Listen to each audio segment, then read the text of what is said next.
Ready?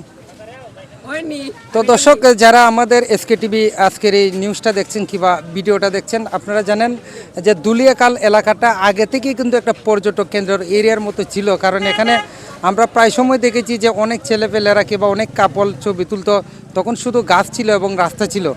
আর ইদানিং আমরা দেখতে পাচ্ছেন যে বাউলগড় যে নামটি সারা ইতিমধ্যে কিন্তু সারা বিশ্ব ছড়িয়ে পড়েছে, যে আমাদের হবিগঞ্জের সারা বাংলার বিখ্যাত বাউল শিল্পী আশিক ভাই কিন্তু এই বাউলগড় এই পর্যটক কেন্দ্রটা খুলেছে। আসলে এটা একটা পর্যটক কেন্দ্রই বলতে পারবেন, কারণ এখানে প্রতিদিন উদ্বোধনের দিন থেকে শুরু করে এখন পর্যন্ত ওরা গভীর রাত পর্যন্ত শত শত হাজার হাজার মানুষ থাকে এখানে। এমন কিছু দেখা যায় যা আপনি নিজ চোখে দেখলে বিশ্বাস করবেন, না আসলে বিশ্বাস করবেন না।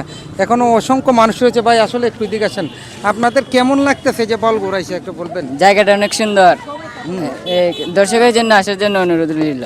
অনেক সুন্দর জায়গাটা। ভাই কি অবস্থা, কেন আইসেন এখানে একটু বলেন তো? ভাই আইসি, পরিবেশটা অনেক সুন্দর দেখার জন্য, খালি সবসময় ভিডিওতেই দেখি, বাস্তবে দেখে অনেক ভালো লাগে ভাই।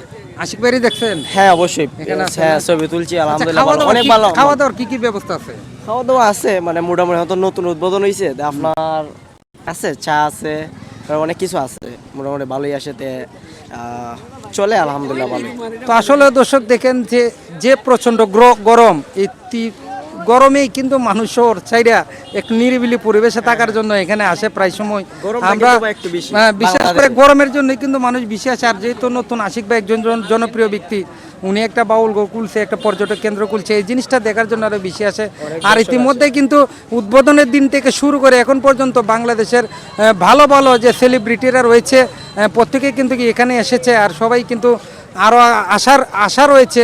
আর যারা এখনো পর্যন্ত বাউলগড় আসেন না, আমি বলবো আসেন, দেখে যান, যেহেতু আমি নিজের চোখে দেখছি অনেক সুন্দর, তাই না? আর বিশেষ করে আরও যে ভিউগুলো রয়েছে আপনাদেরকে দেখানোর চেষ্টা করবো। যারা আসতে পারেন আমাদের এসকে টিভিতে চোখ রাখুন, দেখতে পারবেন।